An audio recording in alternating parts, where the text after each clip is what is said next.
Time this week for Boris Johnson on a number of issues. Let's welcome Margot James, former Digital Minister, to talk about one of them, which is about whether or not the government will give a green light to the Chinese telecoms company Huawei in terms of rolling out 5G network here in the UK. Margot, tell us, what is 5G and why is it so important? Well, it is a super fast, unimaginably faster than 4G, and it enables, importantly, vast data flows to take place, and also it enables the machines that we use in daily life to communicate with each other seamlessly, because it has a very, very low latency, which means the communication is, you know, like a millionth of a second, and it will revolutionise productivity for our country. And where does Huawei fit in the picture? Well, Huawei fits in as the leading global supplier of telecoms infrastructure. It's got almost a 30% global share, and it has a bigger share in the UK than in the US, and it's researched massively more into 5G than the main competitors, Nokia and Ericsson. OK. I mean, the American government is strongly against the idea of allowing Huawei a role in the rollout of 5G here. In fact, we've got the US Secretary of State here, Mike Pompeo. He has tweeted in response to Tom Tugendhat, a Conservative MP who's been writing about this, saying the UK has a momentous decision ahead on 5G. British MP Tom Tugendhat gets it right. The truth is that only nations able to protect their data will be sovereign. Ian, what's your view? Well, I'm, by instinct, a sceptic on this. I'm deeply concerned, and I think the American administration has a point about embedding this firm at the heart of our technological infrastructure. Having said that, the Americans have made a mess of it as well, have failed to get a lead in this technology, and have, I think, just expected the UK to roll over on this in the way that the Australians did. The diplomacy emerging from the White House has been erratic, and it's also understandable. I don't agree with the decision, but you can see that a lot of people in the British establishment made this accommodation with the Chinese more than a decade ago, and then that intensified after the financial crisis, when the great thing under Cameron and Osborne was this idea that the UK was going to depend on sucking in lots of investment from China. As China became the global superpower, the UK would be a bridge between America and Europe and China. Now, a lot has changed since then. Trump is president and pursuing an entirely new policy towards China, whereas Obama's policy was a policy of accommodation. You also couldn't necessarily have predicted Brexit, but it leaves the British security and intelligence establishment having committed to Huawei years ago, effectively, and now trying to hope that the Americans don't notice. Margot? Well, I think the Americans use a completely different type of approach to 5G rollout, use a different type of spectrum, and the situation for Britain is that, as Ian says, we do have a big commitment from Huawei into our infrastructure, and they have invested in the type of spectrum that we are going to use for 5G, which would make it very difficult for the UK to switch providers overnight. I agree, there is a risk, and that risk, it's been demonstrated, can be managed. We've got a fantastic cybersecurity centre, the National Cybersecurity Centre, that has been spun out of GCHQ, and they have worked with Huawei over the last 10 years, enforcing stringent security procedures on Huawei, and they believe that they can continue to do this and manage the risk. Can it be managed, the risk? Because there has certainly been an awful lot written about the fact that you can't really distinguish between core and non-core activities, as they are called, in terms of trying to keep a lid on Huawei's involvement, yeah. That there can be a sort of halfway house or a cap on market share. Do any of these actually answer the questions around security? Well, actually, you can separate the core from the periphery in 5G. The technical director of the National Cybersecurity Centre wrote quite cogently on that some time ago, explaining the technicalities as to how you can continue to separate the core from the periphery, from the sort of user edge face, if you like, with 5G, just as they have done with 4G. So I think if they think that, and that their advice is that the risk can be managed, I think and I hope that the government will act on that advice.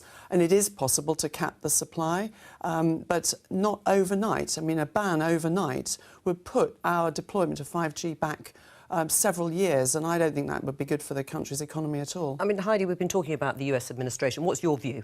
Well, I think you have to be very concerned, given their history, the Chinese history, that you are not embedding a Trojan horse in your whole system.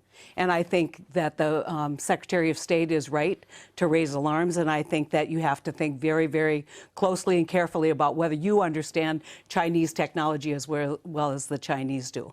But the second way you lose your sovereignty is by having someone outside tell you how to market your products and how to develop your infrastructure. And so sovereignty cuts both ways here. Are you going to do it simply, as you said the Australians did, because the United States said so, or are you going to make an independent judgment? But I would warn that based on my time in the United States Senate, deeply concerned about embedded Trojan horses in that kind of technology. I mean, I think it's important that we acknowledge that you cannot have 100% security.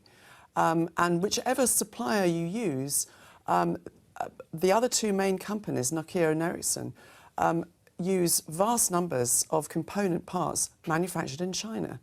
So I think we have to face the fact that there isn't a 100% security guarantee. It is a risk that has to be managed, whichever supplier you use. And I think the Chinese would argue that the United States is behind in technology, would like the opportunity to market new technology in 5G, and are just simply stalling so that they can catch up. Yeah, yes or no to Huawei, Danny? I think the fact is we're facing a conflict between this glorious and important principle about national sovereignty versus the reality of a overwhelming obligation to speed up our broadband, I mean, particularly in rural areas like the one I represent. And the fact is, with possible exception of Margot, none of us really understand the technicalities of this, and only a very few people are looking at the papers which give the account of the security situation. So I'm afraid this is a decision that's going to have to be taken by the British government. I'm confident they are fully across and considering all the questions about sovereignty and the threat from the Chinese state, but I'm confident that they'll find the right balance here. But it's perfectly possible, and the fear must be, that the security and intelligence establishment have made a political miscalculation, which is to think that it's really just about Trump. And actually, if you look at the electoral cycle, of course, Boris will now be around after Trump. So there is an argument which says, well, look, it's just Trump getting excited. There'll probably be a deal between China and the US anyway. This will all calm down. But I think, as Heidi demonstrates, this is much broader than Trump. And at the heart of it is the Five Eyes network, which is the most important intelligence network in the world, of which Britain is a key member alongside And Australia, New Zealand, Canada and the US. Britain is risking that. I don't think there's any doubt about it. There is legitimate intelligence concerns across the globe about embedding this technology and giving them almost a monopolistic opportunity to basically spy on every citizen of the world.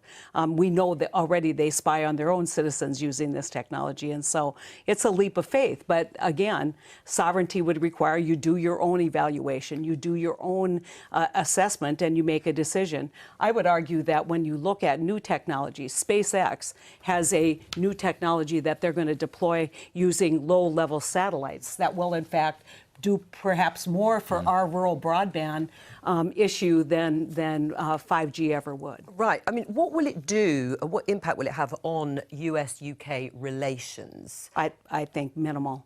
I think that it's not. I mean, MI5 would agree with that. Yeah. MI5 has said that they don't anticipate any change to the security and intelligence sharing between the US and the UK. If we make our own decision on this, and I think Heidi's absolutely right, we should make it based on our own security needs, yes, our relationship with the US, but importantly, our future industrial and productivity gains that are set to be made from this vital new technology. I'm just going to show you this headline in the Financial Times on this story. Helen, it says UK set to give Huawei the go-ahead for 5G network, talking about a restricted role and this sort of cap on market share. Are these things sort of possible? Do they really mean anything to you? Well, I think that what has been great about this is I feel that a proper grown-up debate is being had in which everybody says there is a risk here, and the decision is whether or not the risk is worth taking or not. But there may be a halfway house in terms of actually the technical side of it. What there probably isn't is a halfway house in terms of defying Donald Trump or not very publicly. And that has big political implications at the time when we were trying to secure a trade deal with the US. Right. Ian, what do you... He is extremely erratic. It's not comparable. We're allies with the US and the Iranians are obviously not. But the Iranians didn't expect him to do what he did a few weeks ago. He behaves... We can debate whether it's impulsively, erratically, or actually by design. He does make major strategic plays that surprise people. And I am nervous about the consequences of Trump straight after Brexit, introducing a range of sort of punishment measures on the UK, which we can't possibly anticipate. Yeah. Well, I think it depends what the decision is. I mean, I don't think, having read what the Cybersecurity Centre has been saying, that it's likely that that Britain will just carry on regardless, with no further sanctions and risk management processes to be put in place with the Huawei. So there should be some room for compromise here. And I think it's just worth making one more point that we haven't considered, and that is looking at what the US are actually doing. For a start, they have hardly any Huawei in their 5G rollout plans, so there's not much of a risk to them and their progress by this decision. Secondly, the whole debate about banning US tech companies from purchasing Huawei equipment. It's interesting to see that the Department of Commerce in the US are actually allowing companies to keep purchasing all the Huawei equipment. You know, there's been a lot of lobbying from companies like Intel and other companies that depend on Huawei technology. And the Secretary of State for Commerce in the US have said that unless there is a specific national security risk, these purchases can continue to be made. So it's quite interesting to look at what the US actually do as well as what they say. I couldn't agree more. I think that the United States relationship with Huawei has been fairly schizophrenic. We're with you, we're against you, we're going to sanction you, we're not going to sanction you. And I would point out that there is a reason why these tweets are coming from the Secretary of State and not from the President himself. I think at this point, yeah, I think he would. He doesn't want to elevate this as a major fight between the Prime Minister and the President. Margot, thanks for coming in. Thank you. We're going to stick with areas